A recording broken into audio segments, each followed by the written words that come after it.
Hi friends, welcome back to our channel smiley Suma. అందరు ఎలా ఉన్నారు? బాగున్నారా? నేను కూడా చాలా బాగున్నానండి. ఈరోజు వీడియో ఏంటంటే, మా అక్క అయితే నేను ఊరికి వెళ్ళిన రోజు చక్రాలు కూడా చేసింది. చక్రాలు, అరిసెలు, కజ్జికాయలు అన్నీ చేసింది కదా, అవన్నీ వీడియోలు తీసుకున్నాను. నేను అప్లోడ్ చేయడానికి నెట్ అయితే లేదు, అందుకే లేట్గా ఊరికి వచ్చాక అప్లోడ్ చేస్తున్నాను నేను. ఎందుకంటే మా అక్క వాళ్ళ ఊరిలో సిగ్నల్స్ ఉండవని ఆల్రెడీ చెప్పాను కదా, అందుకని. చూడండి, మన బియ్యం పిండి శనగపప్పు ఉండేది కదా, రెండింటిని మరబట్టించుకొని వచ్చి ఇలా రెండు ఈక్వల్గా రెండింటిని వేసుకొని మన టేస్ట్ తగ్గట్టు కారం వేసుకోవాలి. అంటే మనం ఎంత తినగలుగుతామో అంతే వేసుకోవాలి, లేదంటే కొలతలు ఉంటాయి, కొలత ప్రకారం కూడా వేసుకోవచ్చు. ఎక్కువ శాతం మన టేస్ట్ ఎంత తినగలుగుతామో, ఒక్కొక్కరు బాగా కారం తింటారు, ఒక్కొక్కరు తినలేరు కదా, అందుకని టేస్ట్ తగ్గట్టు కారం వేసుకుని తర్వాత వాము ఉండిద్ది కదా, వాముని అలా నలిపి కొంచెం ఫ్లేవర్ కోసం అయితే వేసుకోండి, కొంచెం ఎక్కువే పట్టిద్దంట. చూడండి, అలాగైతే మొత్తం అలా నలిపి వేసేసుకొని చూడండి, వదినైతే వాటిని ఇలా నలిపి వేస్తుంది. మక్కకి ఇలా చక్రాల పిండి, చెక్కల పిండి ఇవన్నీ కలుపుకోవడం రాదు. మా వదిన చేతే అన్నీ కలిపించుకుని మా వదిన చేతే చేయించుకునిద్ది.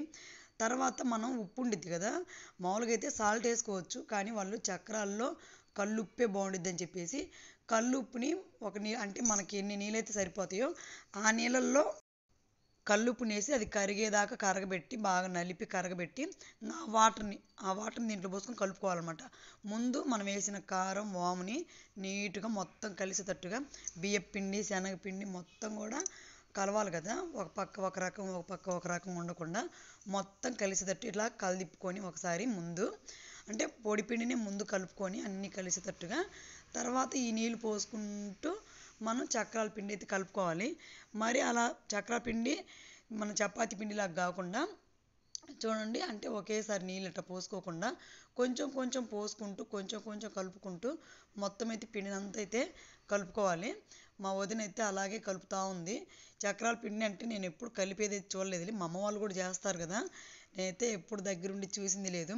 వాళ్ళు చేసేటప్పుడు దగ్గరగా అంటే నూనెలో వేస్తుంటారు చూడండి, అప్పుడైతే వెళ్ళి చూసేదాన్ని. వాళ్ళు ఇలా కలపడం అప్పుడైతే బోర్ కొట్టేది, ఎందుకంటే మనకు అప్పుడు ఇంట్రెస్ట్ ఉండదు చిన్నపిల్లప్పుడు.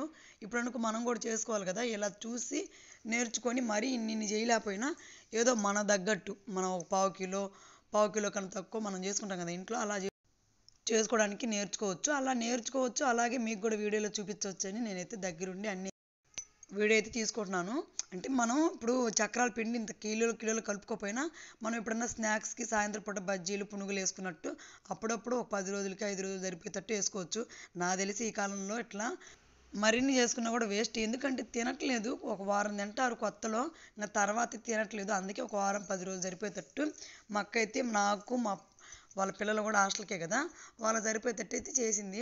చూడండి, మొత్తం కలిపాక ఒక అరగంట అయితే పక్కన అయితే అలా నానబెట్టుకోవాలి. అంటే కొంచెం నానిద్ది కదా, నానబెట్టమంటే నీళ్ళల్లో కాదు, పక్కన పెడితే మన చపాతీ పిండి పెట్టినట్టు పైన ఏదైనా కవర్ కానీ తడిగుడ్డ కానీ లేదంటే ఇలా పేపర్ వేసుకొని ఒక 10 నిమిషాలు పక్కన పెట్టుకున్నాక పొయ్యి మీద నూనె పెట్టి బాగా ఎక్కాక చక్రాల గిద్దలు ఉంటాయి కదా, మనకి ఏ సైజు కావాలంటే ఆ సైజు చక్రాల గిద్దలు అయితే ఉంటాయి. అడుగున ప్లేట్లు ఉంటాయి, ప్లేట్ల ప్రకారం అయితే 2-3 రకాలు అయితే వేసుకోవచ్చు.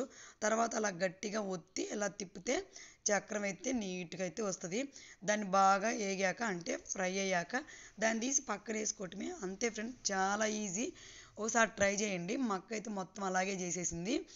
మేము చిన్నపిల్లలప్పుడైతే మా అమ్మ అయితే ఇవి సన్నగా చేసింది కదా, వీటికన్నా ఇంకా సన్నగా మళ్ళీ ఇంకొంచెం లావుగా అంటే 3 రకాలైతే ప్లేట్లు మార్చి చేసేది మా అమ్మ, పాపం ఒత్తుతా గట్టిగా. ఇప్పుడు అలా ఎవరు చేసుకోవట్లేదేమో నాకు తెలిసి. ఇంతకు మీరేం చేసుకున్నారు ఈ పండగకి? కామెంట్ చేయండి. అలాగే ఈ వీడియో నచ్చితే లైక్ చేయండి, మన ఛానల్ని అయితే సబ్స్క్రైబ్ చేసుకోండి. Okay, bye.